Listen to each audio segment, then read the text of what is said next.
Hello, everyone, and welcome back to another AFL Fantasy Fanatics Pre-Lockout Chat ahead of round 14.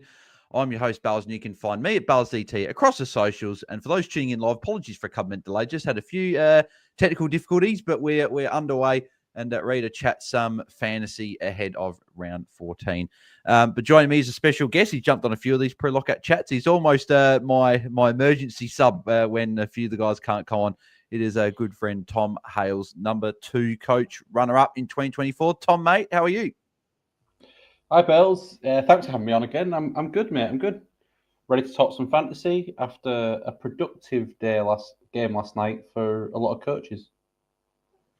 Yep, exactly right. So we'll quickly recap that as well. But we also do have some little bit of news, breaking news, that with a source that's dropped some anonymous source. I'll leave it at that. Some news about a pretty popular in this week that may change some people's thinking. So I can see Tom Lai, who's in a group chat of mine that knows a little bit about this. So we'll see how it goes. We'll talk about it very shortly. But let's quickly recap last night, and I think we got to start off with the disaster that is the so-called number one best player in the comp that is not the number one player in the comp as of right now. Marcus Bontempelli with a 50. Apparently someone said that that's his worst score since his draft year, or his fewest touches since draft year, or some crap like that.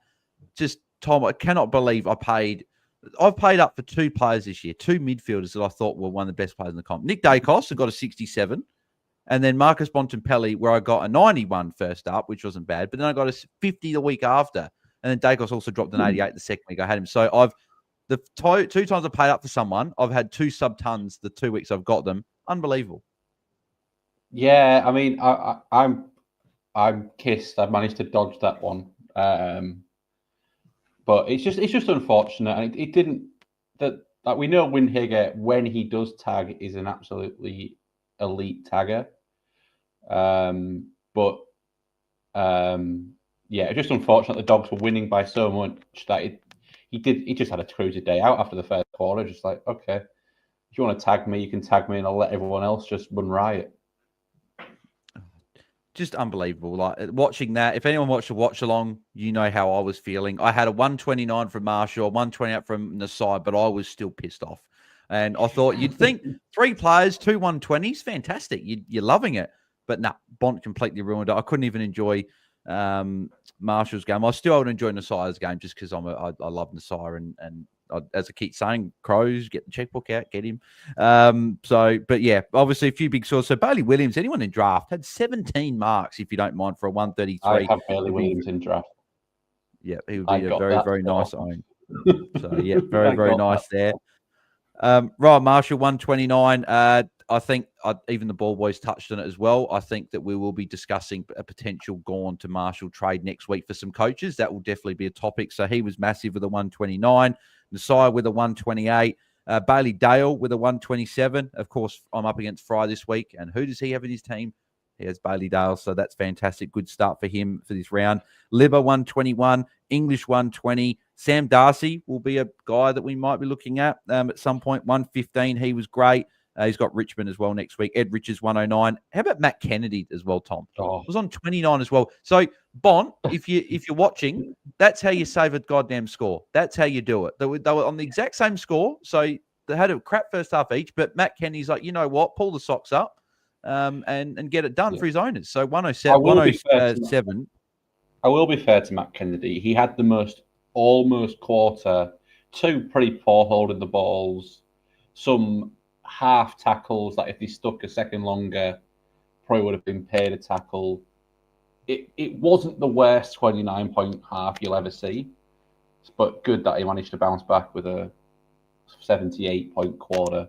Because I was one of the many coaches who brought him in this week. So yeah, exactly. It's good on He was very, very good. 107, very good for his owners. A few jumped on this week and be happy with that. Jack Sinclair with a 106, probably quieting down after the first quarter. He looked like that was going to be a 120 massive score. 106 you take. Jack Steele, 105 as well. Sanders got a ton. A lot of relevant players. McRae, 82, bit quiet there. Fraser with an 80, that's okay if you have him. Davidson with a 76, if you've still got him rolling on your bench.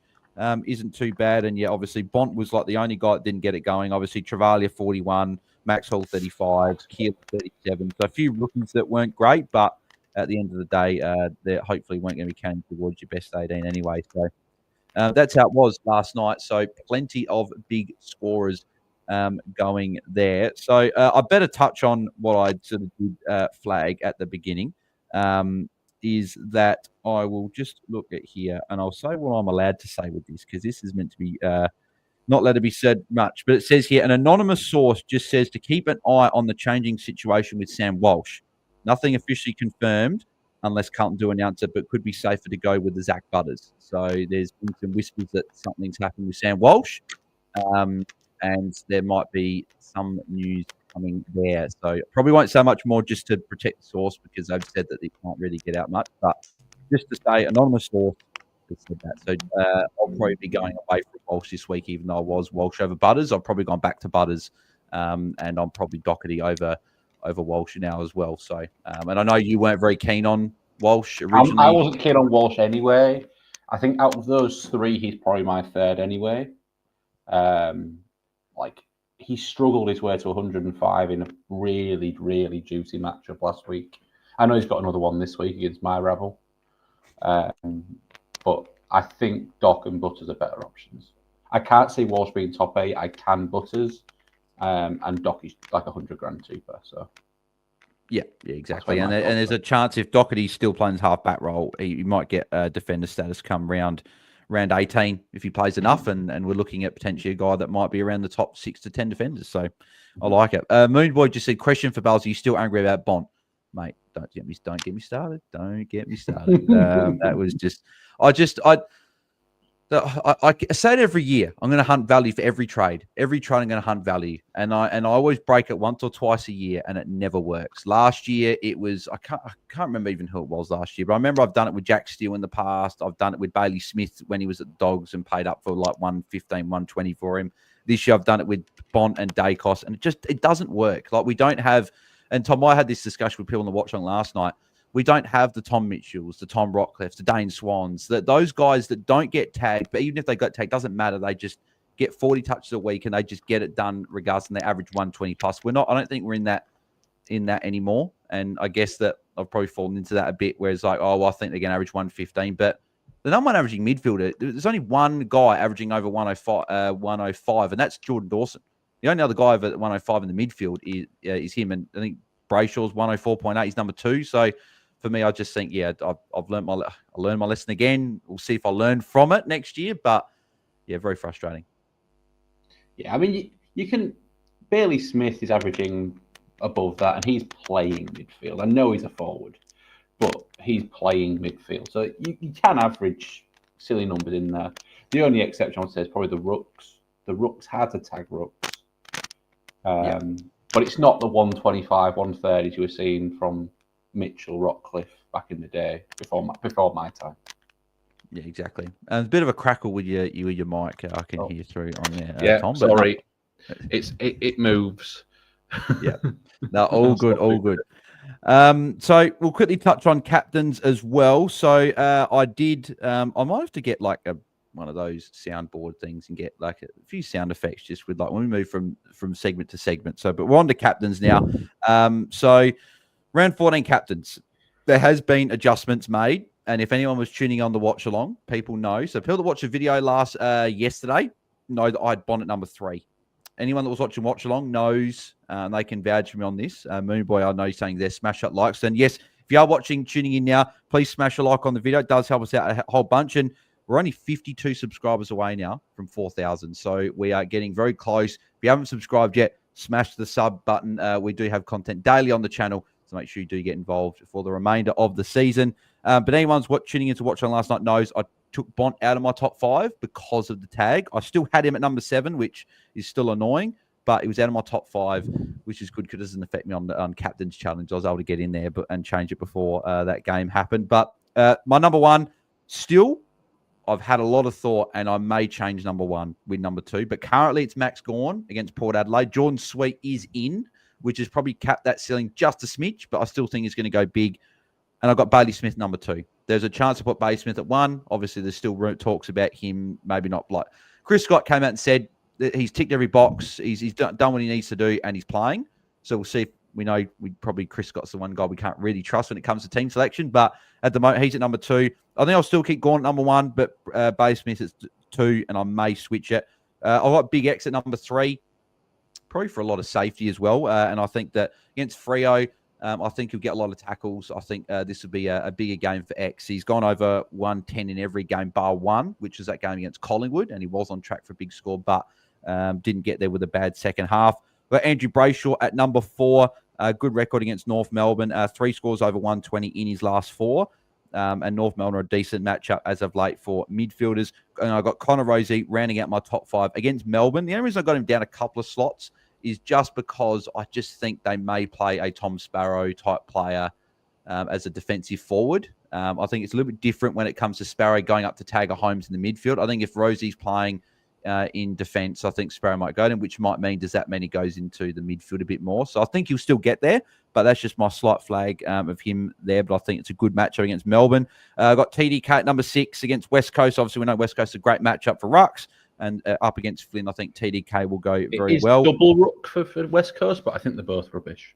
So yes, yeah. So it doesn't matter. Yeah, no, agreed. Marcus Bonampelli, I had at number 7. Did have a very good record against St Kilda, but dropped a disgusting 50. Had Tim English at 8. Big score there, 120. I think if you got the VC, you're taking the 120. I got Jai Caldwell at number 9. 144 against Geelong last year, and I think he won't get any attention. I think that'll go to Zach Merritt. So Jai Caldwell gets it done. And Ryan Marshall was snuck in at number 10 there and had a 129. So again, you're definitely taking that. Don't mind a Jordan Dawson, Max Holmes, Nick Martin, and also didn't mind Matt Kennedy as some guys just outside. But I think plenty of good options this week. So who's your captain and vice captain for this week, Tom? And then we'll go into trades. Yeah, so I think I'm just going to straight bat it. Bailey Smith into X. I don't do captains, but if a fully fit Bailey Smith to me is number 1 this week. I think he could run amok against the Essendon VFL side. So, and I don't see anyone who can go with him. So, I think it could be. Great. It could if he's up for it. If he wants those 3 votes, I think it could be a huge one. Yeah, I've thought a lot about, again, putting him at number 1, and he probably will, based on what I think he'll be able to do against the Bombers, because the Bombers going around at the moment, if you look at the DVP there, so I've got on Selby's Moreira's Magic site, so obviously shout out to good old Selby. Obviously, we not only they got all these stats, and they got DVP out there, which is absolutely fantastic. In terms of like matchups around, there are only, I believe there was only 3 matchups that were giving plus 15 to a position, and that was Rucks against Port Adelaide. I was going to say, sorry, Rucks against Richmond, but that's plus 14.3. And then outside midfielders against the Bombers are getting plus 16. So Essendon is the second best match over the last 5 weeks for outside mids. And where does Bailey Smith do his work?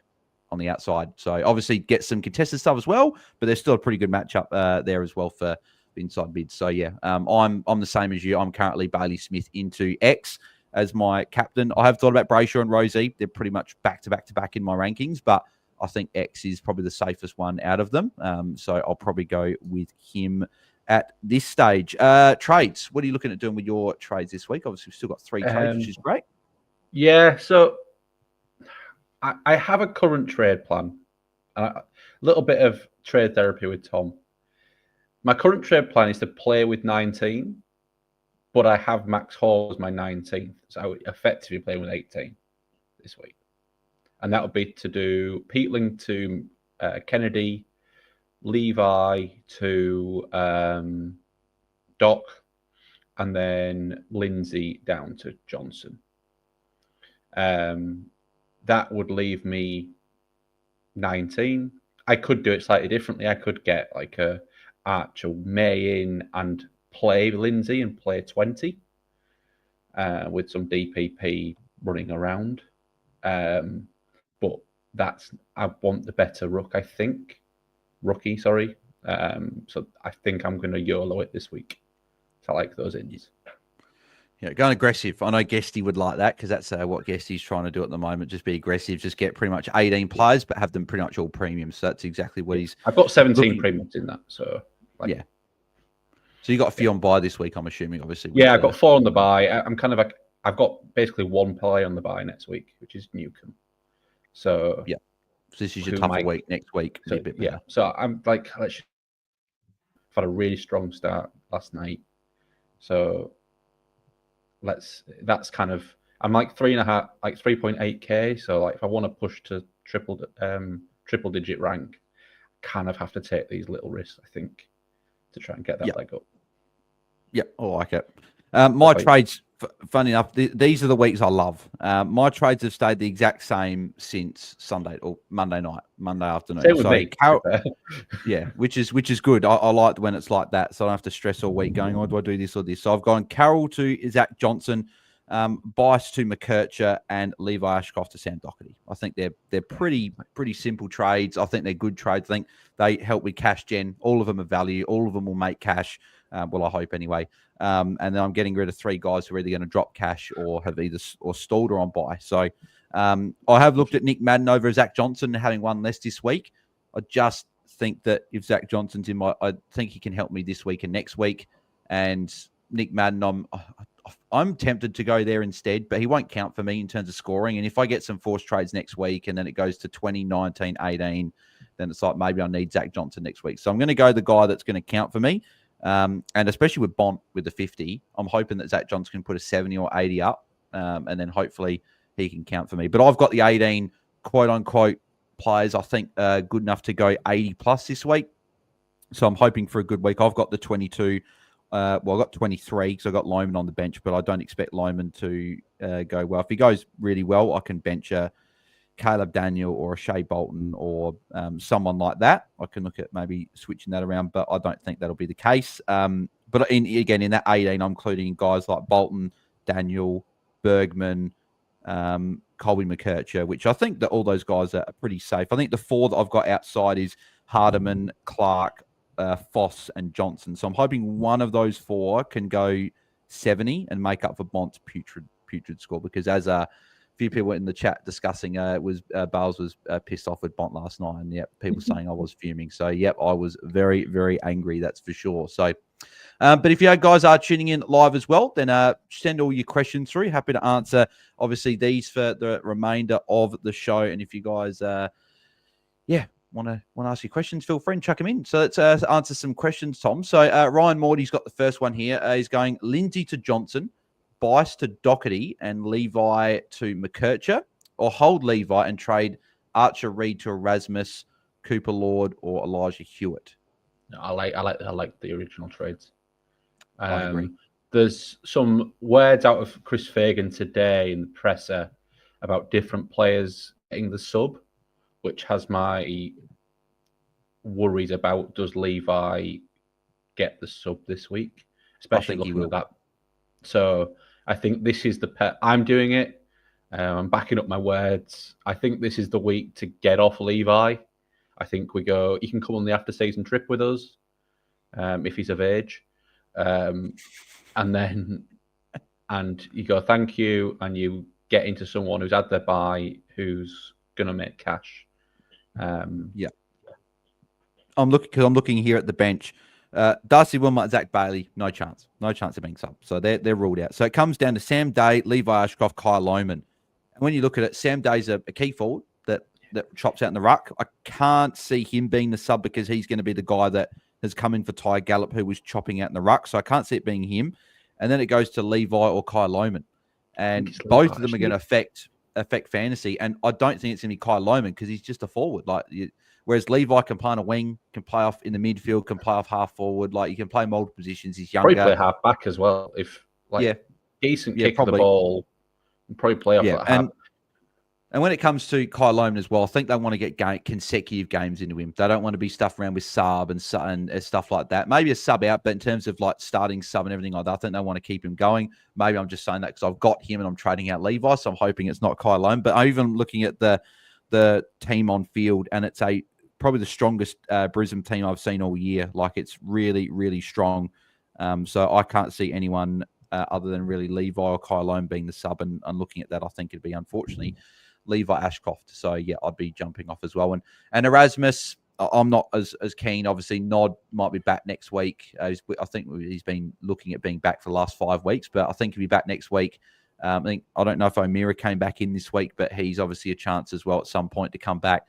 So I think Erasmus is a guy that's going to be sub or potentially out of the team in a week or two. Yeah. Cooper Lord's interesting though. He's probably the one out of those three. I think Elijah Hewitt I'm not as keen on, but I think you go Ashcroft and McKercher, and you do. I'd rather McKercher than Cooper Lord anyway. So I think you're doing that one. Yeah. Corey says, "Let's go Crows." Yeah, mate. Big game tonight. Looking forward to that game. That's for sure. Sean Wenner, what are your thoughts on a George Hewitt from the Blues? What do you reckon on George Hewitt as a bit of a pod? If he went 105 like he did to the start of the year, 105, 110, it could be an absolute smash play. But nothing's really changed from him in the last month. I know he had a good one last. I only had a good one last week, but it was against Essendon VFL. I know they've got a couple of good matchups to come. If your risk profile is good and you don't mind a pod, I'm not going to talk you out of it. But I prefer Doc for 100 grand cheaper. Yeah, I also prefer Doherty as well. I would have also said I prefer Walsh, but obviously just hearing these whispers when I've got these guys again, whether this Walsh news is going to happen or not, I'm not sure. But even with a slight whisper, when I've got these guys pretty close anyway, if I hear any whisper of a tag or any slight injury, I always go for the other guy when it's a coin flip, like because you're trying to find something to pick, and with that, I'd be going for Doherty, and I probably would even lean towards maybe a Hewitt at this moment in time over a Walsh. But if Walsh is fine this week plays, then I'm probably back on board because I think he's got a good role, I think, moving forward now. But yeah, I think Hewitt is not a bad play. I think Doherty's the play for cheaper. Fast Break Frenzy, can you rank these forward trade-in targets? We certainly can. Petrarca, Jackson, Horne-Francis, Daniel, and Bolton. So what we'll do is we'll go one. So Petrarca or Jackson? Petrarca in 3 weeks, yes. Now definitely not last. So you go Jackson over Petrarca. Jackson, right 100%. I think it's Jackson in the whole list. Horne-Francis, where would you put him in those? But you'd put him behind Jackson. Jackson, because it's like a 150 break even for JHF. It's huge. Yeah. He's going to be 100 grand cheaper in 2 weeks. Yeah, unless he goes 150. So I think he's someone we will have, but not yet. Yeah. If you're absolutely flush with cash, you can do it. But I'm about 24 million, and I'm waiting. Yeah, Caleb Daniel. I'd probably put him behind Jackson as number 2, I reckon. I think I'd have it number 2. I think him and Colby will kind of take points off each other, but still do okay each, if that makes sense. I see him as like an 85 kind of guy. You'll have some 70s, I'll have some 90s, low tons. Kind of see him in that kind of range.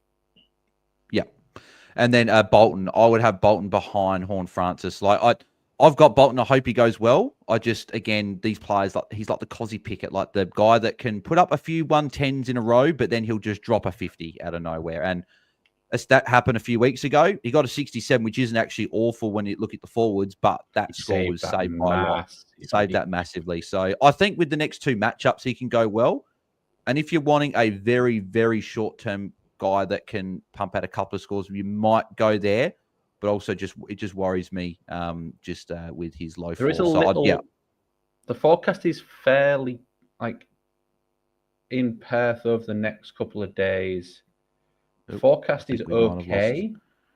Sorry, you got me. Lost Tom there. I'm not sure if you guys can hear him, but I can't hear him. So, but yeah, I think we're going Jackson. Tom, if you can hear me, just jump off and then jump straight back in, and we'll get back on because I'm not sure what's happening there. Oh no, hang on. No, he dropped off. Okay. So it might have been my internet. I'm not sure. But so what is it? So yeah. So as we said, I think it's Jackson. I think it's Daniel, Horne-Francis.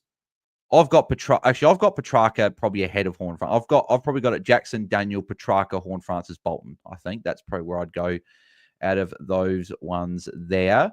Brisbane Bloods is asking about Walsh or Doherty. As we said before, I think even before hearing the whisper about Walsh, I'm probably going Doherty anyway for the cash. But even with that now, it makes it even more certain I'm going Doherty over Walsh.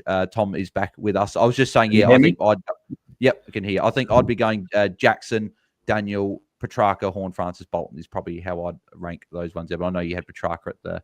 Yeah, I probably have just Petrarca last, just because unless you are, I just think we don't want to be trading guys before they buy. Like over the next 3 weeks, he's only going to. Sorry, yeah, sorry. What am I thinking about? Sorry, yeah. So Petrarca's, sorry, I forgot about that. I don't know why I wasn't thinking about the buys. We're in the buys, and I forgot about it. But yeah, Petrarca's last. He's the only one. Petrarca could be one of that if it wasn't buys, but agreed. Yeah, he's last. Yeah. L. Jackson's an interesting one. Yeah, agreed. I know that Jordy, obviously, he's already traded him in. He's pretty happy. Connor Vanderploeg says Langford, Levi, and Kitty Coleman to Doherty, 230k basement rookie, and Jackson. I think you're getting ticks from us, and 230k if you can get yourself Tom McCarthy. That's the pick. I think if you can't get Tom McCarthy, I think that Archer May is probably the next one just because he's a forward, and we don't have any forward rooks. So I think that's probably where you go. But in agreement there, Tom? I think I'd even go May before McCarthy, purely because there's a sub chance with McCarthy. I think, but it could be McCarthy, and that's last game. It depends if you need them playing, I suppose. I think McCarthy's the best long term, but could be a sub this week. Yeah, I like it. Max Hen said, I have enough to go Butters, but I'm thinking Walsh because of the tag, risk, and 120 break even. Well, yeah, I was very, very start week, I was Butters. Then I went to Walsh because of the tags, but then hearing this whisper again, I'm going back to Butters. So I'm Butters over Walsh. Yeah. I agree. I think Butters can be top 8. That's the difference. I don't see Walsh as a top 8 mid. I can see Butters, and he's proven it, can go 108, 110 for a stint. Yeah, I like it. Jack says Bice, Long, and Peatling to Colby, Doherty, and Jackson. They look fine to me. What are your thoughts on trading a Ned Long out and getting aggressive? I don't mind it. I honestly don't mind it. If you've got nothing better to do, I don't mind it at all. Yeah, I agree. If you got low numbers this, yeah. If you got low numbers this week, I think you can trade, and I'm fine with it. I'm holding just because I could do the trades I like without trading him, which I think is where you can go. But yeah, if you're in a really good spot, like I'd like shout out obviously, Joe, I was chatting to him about his trades and stuff, and he went long to Kennedy last night, and I said in his spot, I think you should be aggressive and trade Long out and get an extra primo in. And I think if you're in a really good spot, I think trading Long could be a really good play to get aggressive because people look at Long's break even going 63, right? But if he just drops a 70 or an 80 next week, he's not making any more cash. His break even will be in the 80s or 90s, and he's done, right? We saw it with Levi when he dropped a lower score. His break even went to 90, pretty much bang. And Long's a lot more expensive. That 132 is going to start moving out of that price cycle as well. So, yeah, I still think it's a good hold. He's got St Kilda West Coast. And I'll tell you what, next week, St Kilda, with Windhager, I think he's definitely going to Dacos. I think like a guy like a Ned Long might actually have a decent game. So, and I think there might also be a midfield mix that'll suit him as well. He got exposed a little bit with his lack of pace against Melbourne. He got matched up on Cozzy a few times, which didn't work, and that's why he got moved out of the CBAs in the last quarter, I think. But it's a slower midfield at St Kilda. I think it'll more suit his tackling, contested ball game style. So, it should be good. Tala's got a super chat. Thank you, mate. He's saying Sarong or Hewitt and 133k to allow Mills next week. They did put another super chat in saying he meant Brayshaw. Sorry, not Sarong. So he's going Brayshaw or Hewitt and 133k to allow Mills next week. I'm personally on Brayshaw out of these two. I don't think Mills is a must-have next week because he played full-time. He played full-time defense. He was in midfield. Okay, that might change with Matt Roberts coming back into the team. But then they're also saying that Errol Goulden is going to be back in the team and Tom Papley is going to be back in the team. Tom Papley at times has had CBAs. He's a bit like that Cosby Pickett, goes midfield, then goes forward. Errol Goulden's played CBAs. Sheldrick's still there. Is he sub or still in the team? I feel like I want to watch one more week of Mills next week. So I'm happy to wait an extra week on Mills past next week and go for Brayshaw and get that top 8 mid. You agree? Yeah, I'm not huge on Mills. Moving pieces, he could end up on that wing, which he's played a lot for Sydney, where he can be okay, but not a move heaven and earth. Brayshaw will be a top 8 mid. Get him while you can. Yeah. But yeah, appreciate that, Tyler, for the a couple of super chats there. There you didn't have to put in a second super chat to just say that you sort of fixate your question, but mate, we very much appreciate the extra support there. Very much appreciated. Harry Bedelf is saying, is Pryor a must trade, or should we get rid of rookies like Closey and Hayes to playing rookies? Well, I just want to see what Pryor's break even is, but I'm happy to trade. So his break even is 94. 641k. He's gone 39.43. He can go. He can go. I think trading him, you can get a better trade. Straight across to Colby. You make 8k. You make 8k. Yeah, I think that for sure. Yeah, I think on a more general point, I know trading red dots might be good in the long term, but you're going to fall behind on points as well. I feel like trading the red dots was a thing we should have been doing rounds like essentially 10, 11, 12. 10, 11, 12, 13. I think now we're that one beyond that you're going to be losing ground. Right? It depends on your side, right? If you have 3-4 rookies on field in your best 22, then maybe you do need to be fixing up red dots to be able to get the cash to get those rookies off ground. But if you're in a decent position with 2 rookies, 1 rookie, all rookies off, then I will 100% be trading Pryor. I think he's done a great job for you. You've done sticking fat to get 400k out of him, scores, or 300k out of him. Gorgeous. With a couple of big scores, as you say. So, yeah, that's what I'd be doing if I was you. Yeah. JR's saying could not decide between Bont and Kennedy. Went Bont and really regret it. Yep, I went Bont last week. I really regret going there. Probably should have gone Kennedy as like the forward that's one of those top 3 and lock him away. And then the midfielders, there's a lot more guys that are valued that can come at any point, whereas I guess the forward. So that's a learning I'll take probably moving forward and into next year is if you've got a forward that's clearly top in the line and you've got a mid, they're around the same. Maybe the mid can go slightly more, but you get the forward, lock him away because the mid, you can get another guy that's probably going to average not that far away. It's not even the fact it's a mid and a forward build. It's just the lines. So, like, in my opinion, the forwards, there's three guys who are 10 points better than the rest. Whereas mids is probably 20 guys within 10 points of the top. Yeah, so, exactly. Yeah, so I should have thought about it, but... Yeah, but getting Marcus Bontempelli is never a bad play. I'm sorry, it didn't work. No, it didn't work. Yeah, I know. No, but it didn't work. But it's not and that's where you got to, in my opinion, actually, what was a bad decision and what was bad luck. I think honestly, it's bad luck. Like the comms all night with why they're not going to Bailey-Dale, why they're not going to Bailey-Dale. Bailey-Dale's killing him. Bailey-Dale's killing him. I have Bailey-Dale. I got 126 or whatever he scored. And you got the 50. That could have easily been swapped. So, and again, I'm angry at Bond, but I'm also just equally as angry at Ross Lyon because when your team's down by like 70 something points, like tag him to 50. No, do not do that. I was yelling all game that Bailey-Dale was carving St Kilda up in the back line. Ed Richards is carving him up in the midfield, and they're like, "No, we're going to be stubborn." And I remember Jared because when I changed, I heard Jared Rivers on the radio. Well, I didn't hear him on the radio. I saw the quotes that said that we're going to start on Bont. If we need to change it, if someone's getting out of hand, then we will. But there were like 4 other players that were getting out of hand and they didn't change it. So that was just pure lies on the radio. So that's annoying. Billy Cap says, I'm so glad no one's met Grundy. Have been having him since he was 850k. Well, congrats, mate. He's been a really smash pick if you picked him up there. It's been getting a lot of good scores. And no one will jump on him now because he's, 1, expensive, but 2, people are looking at your Gorns, your Cherries, your Marshalls, your English, those 4. But Grundy, it would have been nice if Grundy did this last year. That's for sure. Yeah. So, but he's an absolute smasher. He's my draft rook. He's a truther. Yeah, I got him in my Bolter Survivor team as my ruck, and he was my only ruck. And at the start of the year, I was pretty annoyed at that, but now I'm not too bad with it. So, yeah, I've got Ben Hayes has said, thoughts on going to English next week. We'll chat about that on Sunday night, but that could be something of interest there. So we'll chat about that. You don't make as much cash, though, with that trade. But we'll chat about that on Sunday, but it could be a play.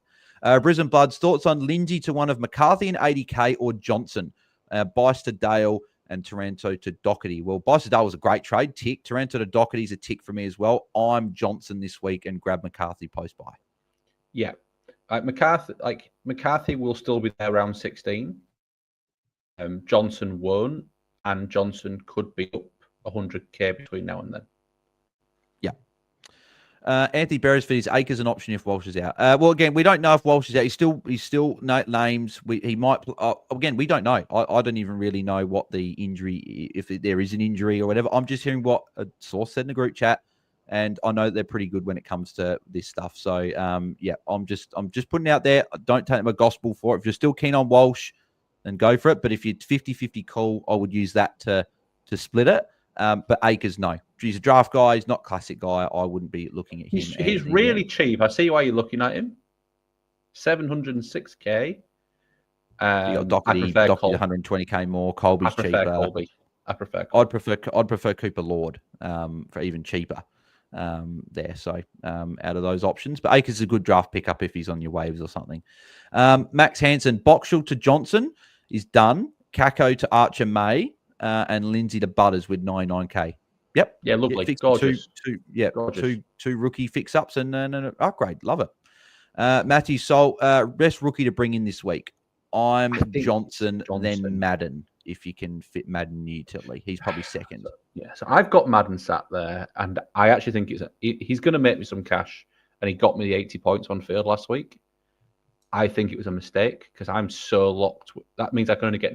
I've got Clark sat on my bench, not playing this week because I've just got no flexibility whatsoever.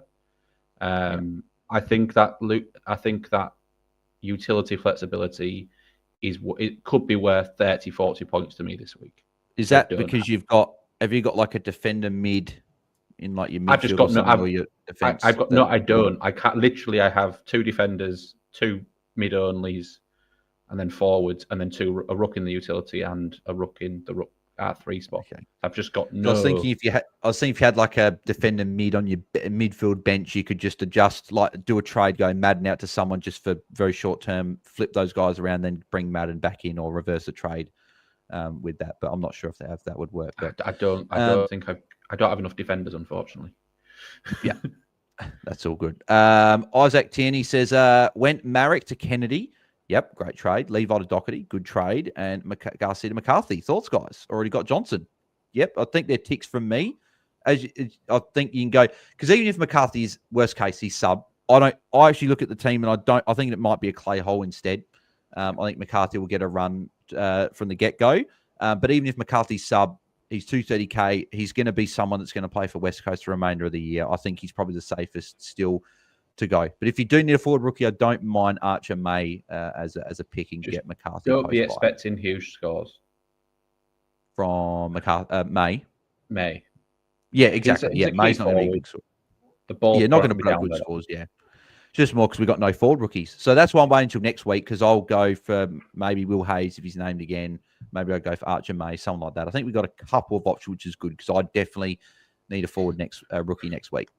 Lockie Taylor, who'll cop the Bedford tag this week? That is a very good question. Normally I'd say Neil, but I'll tell you what, Hugh McCluggage is potentially a candidate for that because of the way he's been playing this year. I think it'll still be Lockie Neal. But McCluggage is someone that might get it because of how well he's been playing. So just to watch if you got McCluggage, but Ashcroft will be fine. Dunkley will be fine. So Ashcroft played off half board a lot last week. So yeah, Brisbane Bloods and Lee Everett saying watch long tonight. Probably not. Last night pissed me off way too much watching that game. That wasn't the Crows. The Crows are tonight. I probably want to sit back and relax and watch that game. So I think tonight I'll leave it, but. You never know. I might change my mind in half an hour, but we'll see. Schultzy, I had 3 primo mids on the buy if you count long. So I went long to Steele, only 2 rookies on field, and Vicentini R3. Yep, that's fine. Yep. If you had only a few guys on buy, long, that's fine. And Jack still put up a ton for you, which you take. Best forward rookie to bring in, says Caleb. Archer May. I think we said that slightly before, but yeah, Archer May would be the pick for us. Jack Main, El Hawley to Johnson, Campo to Hugh Jackson, and Ashcroft to Horn Francis. Had to trade both rookies in just to get enough cash for Horn Francis. I don't think I'd be doing those trades. I think El Hawley to Johnson's good. I would be going McCarthy over Jackson, and I'd be going Levi to Colby McKercher, or I'd be going to Sam Doherty if you don't have him. I don't know about you. I wouldn't be launching Horn Francis. I probably wouldn't be launching on Horn Francis. I'm just trying to think of who's cheap if he needs a forward for Levi. If he needs a forward, I would argue if you traded Caleb Daniel, I'd go Caleb Daniel. If you've got enough for Luke Jackson, I'd go Luke Jackson. How much did Luke Jackson cost? Luke Jackson's about 900, so it's about 50 odd K more. But if you're going, you should be able to squeeze that, I think, to get Luke Jackson. Yeah, so Luke Jackson's 904. I just want to see what's Hugh Jackson, because you might fall just short. 262. You might fall like 30K short because he was saying that he's literally just got enough. I just don't. Then I would do. I wouldn't do Johnson. I'd do. West Coast defender McCarthy. That should give you the point. Yeah, go McCarthy. Maybe go or you could do just for a week. Go Ashcroft down to Archer May, and use that cash on another red dot rookie and get another premium another week, and then get a forward next week. That's what I'd probably look at doing. Get May this week. So I'd go Levi to Archer May, El Hawley to Johnson, then go Campo to Doherty.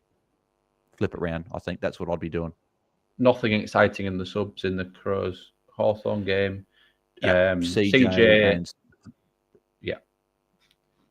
So sorry about that. I probably should let you say it, but apologies for that one. No, straight. I know you will have been doing the same checking that I was doing, just in case, like a rogue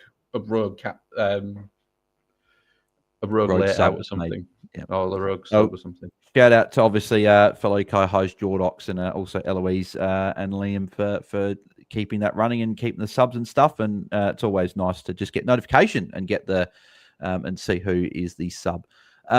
Crinkly Cut, would you go Long or Warner to McKercher or Lord? I'm out of those. I'm Long to McKercher. I'm not trading Warner, I don't think. Warner's closer to a top 6 forward than what Long is. Warner's on his bye, so I wouldn't be doing that. Long's on his bye as well. Oh, sorry, trade out. Sorry, I think I would trade Long over. Yeah, agreed. I think. Yeah. And then we're both McKercher comfortably over Lord, I think.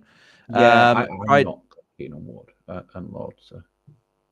Yeah, I think there's just I don't think he's as vesty as what he was, but I still just think that I'd rather. I don't see the McKercher's locked in the 22.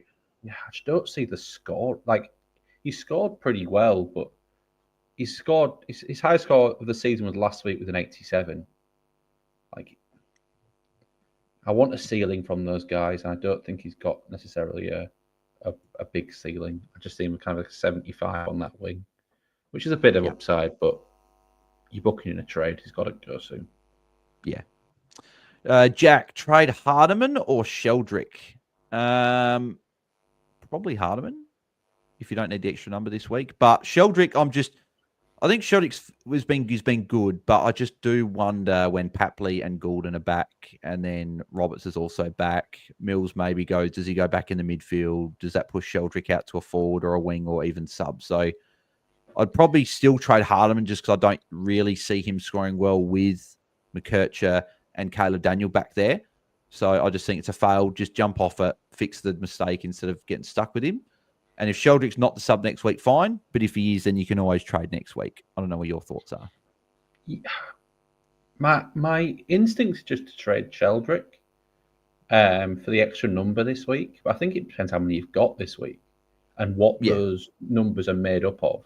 Like if you've got 21 with, say, 16 or 17 premiums in that, or by premiums, I mean like guys you expect to score 80, 85, Colby, Bergman, and better, basically. Then I think you can trade Hardiman. If you're struggling a bit like me this week with 18, 19, 20, with a few more rookies on field, I think you just need the extra number and you trade Sheldrick. Yeah, I agree with that. The Tyler break-even's says still no. like 41 for Hardiman. Like he should hit that. I know he didn't last week, but He he should. should hit I that. would say that game last week wasn't really uncontested. It was a bit of a weird game. It's not really a lot. Like McCurch had 1 mark. Caleb Daniel There was had no chip mark. 4. I unfortunately was there in Bunbury last week, and it was a very, very weird game with very little wind. And Caleb Daniel had what? He had 4 marks, but I reckon all 4 of those were little chips into the pocket from the kick in. No, I reckon there was at least most. I remember of them 3 anyway. of them like it was yesterday. Yeah, And so, Colby didn't play on from one of them. Yeah, which is so Colby, mate. We need you to play on from him, and then when you're not kicking, and we need you to go in the pocket and get the get the mark from Caleb Daniel. But I just think I know a few people have probably not been as keen on the McCurch pick and thinking I'm not sure. I think he's comfortably 85 plus. I think he's closer to a 90. Could hit 95. I think he's more than around that 90. Probably 88 to 92. Probably where I've got him around that high 80s, low 90s. But yeah, I think he's a great pick, especially for those teams that got low cash gen, need to move a rookie off field. I think he's just like, if you got a Pryor, Bice, no cash to move to a McCurcher, and you're getting a guy that you can keep at least for the next month, potentially longer, depending on how well he goes. Yeah, I'm maybe 5 points less bullish, but still an awesome pick. Yeah, you're talking agreed. 20, 25 points upside from where he's currently priced. Yeah, and this is why some people started with him. Some people started with him, or looking to start with him this year at least anyway, because they thought this is going to be the role he's going to play. Yeah, and he's priced at 82. He was priced at 82. North Melbourne. Yeah, it took North Melbourne 12 weeks to finally figure out that's where they can play him, but they finally figured out, which is good. So yeah, and I know John Harmey jumped on McCurcher a fair few weeks ago, just because I can't remember. He said someone was in his team he just didn't like the look of, just want to get rid of him. Then Holmes and all that just been saying every week, when are you going to trade McCurcher out? But now it's just like Harmy's just like, hey, I'm ahead of the pack. So didn't get to hear from the pod this week, but hopefully get to hear from the lads next week and hear how Harmy's up and about over having McCurcher. Is it better? Oh, yeah, I swear that before from Trinity Cut. Reckon Viney or Langdon tag Butters this week, says Mr. Jet. I think so. I think Viney goes to Butters this week. Yeah. I think Langdon was a very day cost kind of thing, I think. Yeah, I think so as well. But it would not shock me if Langdon played a defensive forward role on Rosie, for example. Like, wouldn't shock me. I don't think it'll happen. I think it'll be Viney to Butters and that's it. But wouldn't shock me because Melbourne could have easily run multiple tags each week, like Sparrow on a forward and then Viney or Langdon on a midfielder. But I do think this week Butters will cop some attention. Moonboy. They let Josh Dacos kill him last week off halfback. So yeah, so might change that with Nick, but yeah. Moonboy had a good night with 5 tons and a 120 VC. All downhill from here. Agreed. Defender and forward have built-in value versus mids of same average. Yep, agreed. But mate, obviously great start for you, Moonboy. I know you've had a tough year, but yeah, some good scores there to get you started. Defenders Bro says, who should I get? Brayshaw, Sarong, or Butters? I'm Brayshaw, Butters, and then probably a little bit of distance, then Sarong. Yeah. I love Sarong as a player. He's a great player, fantasy-wise. I can't get around the super coacher. Exactly. I brought him in super coach first point I could get him. I've already got him. I traded him in. Fantasy, like I want midfielders that Jeppa made a really good point about this on +6, that from now on in mid for the remainder of the year, he's not trading in guys that are the number one tag guys, except like you're looking at maybe a Dawson as the one because Dawson's just a freak. But everyone else, you're looking at your number 2. So like, I'm looking at guys like your Jai Caldwell's. I still think Brayshaw's the number 2 guy behind Sarong. I know Brayshaw might get it sometimes, but guys like Sarong, I want to put Bont in that category, but I do think Bont is closer towards that Dawson level. I think he'd be better moving forward, but yeah, I just think I'm looking for guys that won't get as much attention. But Butters is probably still someone that's that much value that he's got a ceiling, whereas Sarong, I just don't think he's got a ceiling. But you never know. Could be proven wrong. Sarong might go 113 plus like he did the first half of last year. But yeah, I'm not as convinced. Moonboy, Brayshaw, if you can afford it. Yep, that I just replied before. Yep, cool. Jay Sutts, inside info, Colby will settle into halfback, and the inside source is a 519k Roos defender. Well, that's being very, very specific. So I need to check this and see who this inside source is. Who's the 519k defender for North Melbourne? That is Riley Hardiman. So maybe Jay Sutts knows Riley Hardiman, or Hardiman said something on radio or something. But there you go. Thanks, Jay Sutts, for that. But yeah, I think we were all pretty confident that he was settling at halfback, because again, I still come back to what Sheasel said last week. They're going to be settling guys into roles, specific roles for the remainder of the year. Sheasel will be that mid forward, Colby halfback, and other guys. So I think that's what will happen. Matt 435, trade Lindsay or Ashcroft. I think, well, decision could be made for you because Ashcroft plays first. So if he's a sub, then he goes. I'd probably still trade Ashcroft anyway, just because he's got the high break even. But Lindsay's also got a pretty high break even. Yeah, but it is 74. So what I would trade if Ashcroft's not the sub and you need the score, I'd be playing Ashcroft all day. I think he's more likely to hit you a 65, 70, which doesn't kill you on field. If he's the sub, then it's made for you. I'm very surprised Lindsay held his spot, actually. That was very interesting. And he's named on the ground, which is good. Yeah.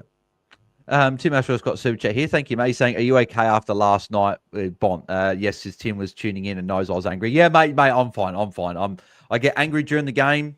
I'm probably angry for the remainder of the night, to be honest. But I'm all good. I'm good now. I'm looking forward to the Crows starting very, very shortly, and hopefully we can get a win. But big game, and a bit of a, as a fan of the Crow, I think it's a bit of a free hit. If we win, great. If we lose, then we've got a couple of wins and we go into the bye still in a decent spot.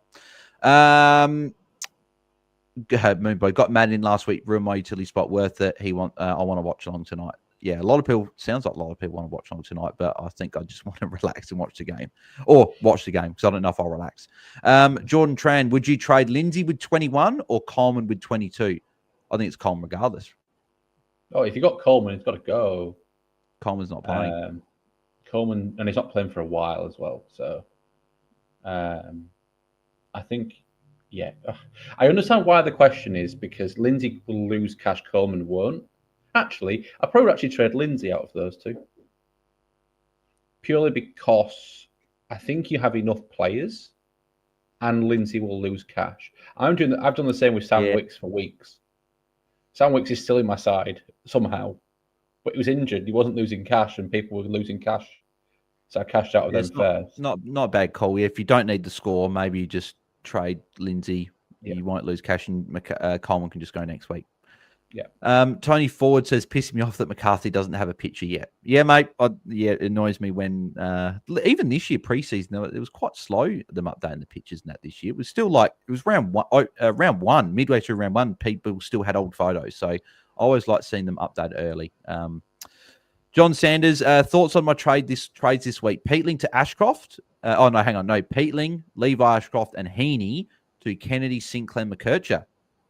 Yeah, gorgeous. I think they're great trades. Yeah, great trades. Gorgeous. You'll be happy tonight, and you'll be happy tonight after. You'll be happy after last night. Sorry. Yep, Kenny Sinclair, get your tons. Yep, very, very happy. Lee Everett, don't worry, Bales Bont has a great run now. Yeah. Funny, pre-buys, I actually looked at bringing Bont in round 15, not round 13.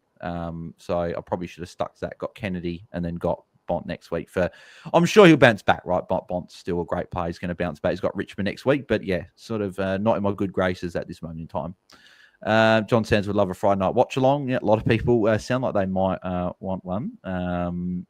Maybe people convincing me, but I'm at the moment, we'll see. Daniel McCarthy, just logged on now. What's this Walsh news? Again, I just in a message in a group chat, someone saying that just keep an eye on the Walsh situation. They could I'll read out again what it was here, because I've been told to say it. So it says, anonymous source just says, keep an eye on the changing situation with Walsh. Nothing officially confirmed unless Carlton do announce it, but could be safer to go with another option like a Butters. So that's just probably what I'll say, just because I know the person can't say much more than that. But they just he's told us to just go someone else other than Walsh, and I trust him because he's been pretty good with this stuff. Bart Lowe says Rankin to Lord or Noble to McKercher. Definitely Noble to McKercher. You keep Rankin. Noble's not playing this week. Great pick, Noble, though. If you started with him or brought him in early, great pick. Yeah. We had this discussion on Wednesday night on Hat Chat Live. Yeah. We were saying that Noble has slowed down. He's gone 1 ton in his last 5, a lot of other 80s. He's just done his job. It's been wet. He's not had the best conditions for him. He's been up in Darwin. He then had a really, really wet game last week. So it's not been the best conditions for him. He's losing cash. I think, as I say, he gets a ticket to the after-season do, and you say goodbye. Yeah. I've got a couple of questions before we wrap up. Jack says, field 2 of Foss, Clark, or Hardiman. Can't field all 3. Clark and Hardiman comfortably. Foss did well last week. It was against our... The issue is it was against our rabble. West good though. I actually, don't get me wrong, I love Dan Curtin. I'm glad he got the Rising Star. I probably do feel Foss probably should have got it, but no, fine, I'll take it. Dan Curtin was really good. Dan Curtin was really good. Foss has been anonymous all season, apart from like a couple of glimpses in a couple of games. But he was really good. I thought he's really good. And again, I'm glad that that Curtin got it as a Crows fan. We got the Rising Star, we got the goal of the week and the mark of the week. I'm happy, but I thought Foss. But yeah, again, Foss was very good last week. I do think though what Clark is up against Geelong, the G. I think he could get some +6s. I think Essendon will try and control the ball a little bit. Yeah, Hardiman's got the ceiling. Foss, that's his first score over 60 this year. So I'd probably agree and go Clark and Hardiman. But if you actually hang on, if you can't field all 3, Clark plays before those 2, and the other 2 play at night. So if you can emergency Clark and you've got a defender on bye, I would loop Clark and then see what he does, and then play Hardiman if he doesn't go well. But if he goes well, just play Hardiman and then bench Foss. That's what I would do. But if you can't do that, a lot of people don't have a defender on bye this week, unless you got like a Roberts or Dacos. Then maybe just play Clark and Hardiman and leave it at that. Tim Ashworth, would you still get Doc or Butters next week? Probably one we'll see next week, Tim. We'll see how they go. Doc's Butters has got Sydney, then Carlton. I think I get Doc this week. You want him for the Eagles game. I know that Tim can't get him, though. I think he's got other trades lined up. So, actually, Tim, what were your trades this week, actually? I'm interested to know what they were. Dan McCarthy says, thanks, Bales. All good, mate. Crean Cut says, cheers, Bales. Thank you, mate. Haydos 17. Doc and McKercher trading Long out versus Sheasel and McCarthy trading Levi out. Cop Bont's 50 on debut as others. Did Bont's low score make me consider an extra potential scorer this week? I want to trade Levi, but I want Doc and McKercher. I don't really know if Sheasel was great last week.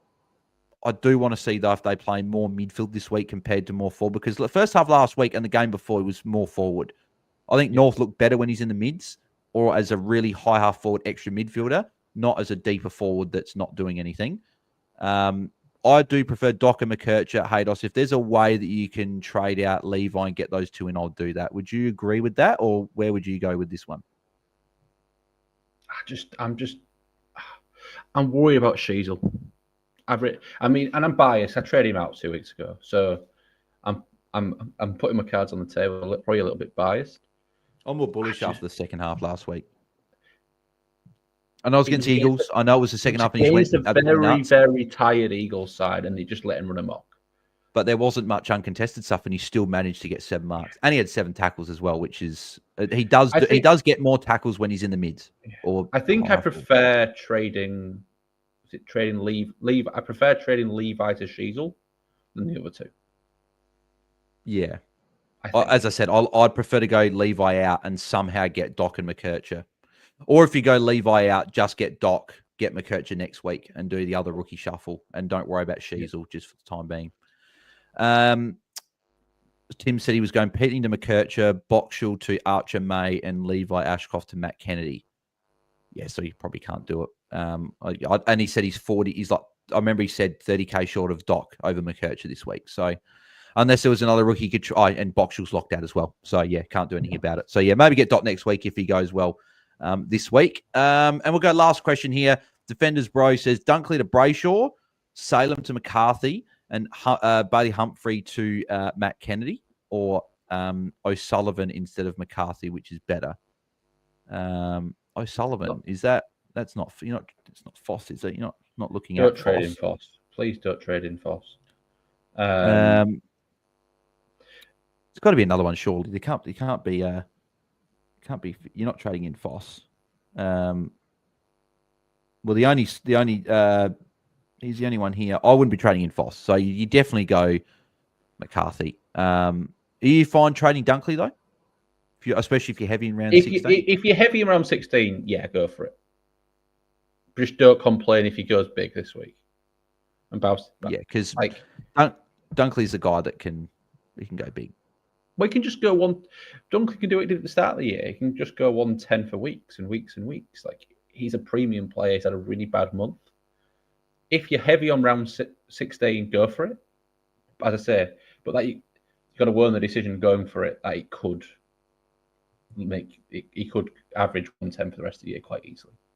Yeah. Tim says, are they good trades? Yeah, mate, great trade. Yeah. You get McKercher, you get your rookie shuffle, and you get Kennedy. Great trades. Yep, very, very good trades. Yeah. And then Mo says Crow's getting up tonight. I'm nervous. Jai Newcomb's having 40, and he's going to score a 150. It's going to be great. I've tipped the Crows just because I don't usually go against the Crows, except previous years I have because they haven't been as good. But this year I'm trying to pick them more often than not. This is a game I think if I was to a betting man, I'd probably go slightly towards Hawthorn, just being down in Tassie, but I hope we can get it done. We need to win away from home against a good team. So beautiful. That'll wrap us up there. But for people that missed it before, Tom, what are your trades this week in your VCNC? Yeah, so I'm doing Pete Ling, Levi, and Lindsay to Kennedy, Doc, and Johnson. And I am doing Baz Smith into Cherry. Beautiful. And I'm doing Matt Carroll in down to Zach Johnson, going Bice to McKercher, and going Levi Ashcroft to Sam Doherty with my VC on Baz, captain on Cherry, the same as you, Tom, there. And that'll wrap us up for the week. So I appreciate everyone that tuned in live. If you are watching this back on the replay, either on the Friday night or Saturday morning or whenever you're watching it, then tune in live. We're always live every Friday, 6 p.m. Eastern, 4 p.m. Perth time for your pre-lockout chat. And then Sunday, we're live after the final game of the round, or Monday on the public holidays when a few times a year when that is the case. And then Tuesday night, every Tuesday night, 8 p.m. Eastern, 6 p.m. Perth time for our Q&A, answering all your questions. So live 3 times a week, plus other content going around the channel. And if we didn't get to your question, apologies. We did try and get to as many as we could. If we didn't get to your question, you do want a guaranteed answer to your question or a team review, or just want to help support us a little bit extra at the Fantasy Fanatics, and you can head to our Patreon, patreon.com/AFL Fantasy Fanatics. Some extra little content in there as well. As I said, you get team reviews through the Ask Me on Q service, which Patreon members get that for free. So if you'd like to do that, link is in the description of the video or the podcast to get around that one. So, Tom, thank you very much for jumping on once again, mate. Where can the people find you across the socials? Thanks for having me. Always enjoyable. You can find me on X or Twitter, what you want to call it, at Tom_Hales_. Beautiful. And you can find me at BAILSDT across socials and us at AFL Fantasy Fans on Twitter. At this stage, I'm still not doing a watch along tonight. A few people have asked for it, but I do want to watch the game tonight and relax. But you never know. 10 minutes time, I might change my mind. But you'll get notified anyway if I do one. But I'm probably just going to relax tonight and watch the game. But it will be live tomorrow night for a watch along for Freo and North Melbourne. Another very fancy, relevant game. Plenty of players playing in that one. So if you guys want to tune in, watch along, probably see me rage because of me owning so many players. There will be someone that I own that pisses me off. Come and tune in and see me get a bit angry. Hopefully, I'm getting happy at all my players scoring some big scores tomorrow night. And we'll be back on Sunday night to review the round. And I believe we've got a good friend, Jake, from Hat Chat jumping on with us on Sunday night, which should be good fun. First time we've been able to chat to Jake this year, which is good. So looking forward to wrapping up the round with him. So like, subscribe, 5-star rating if you're on the podcast, do all that good stuff. Very much appreciate all the support you guys show. Have a good weekend. Hopefully you guys smash out a big score. We'll catch you guys on Sunday night for our round review. So thanks, everyone, and have a good weekend. See ya.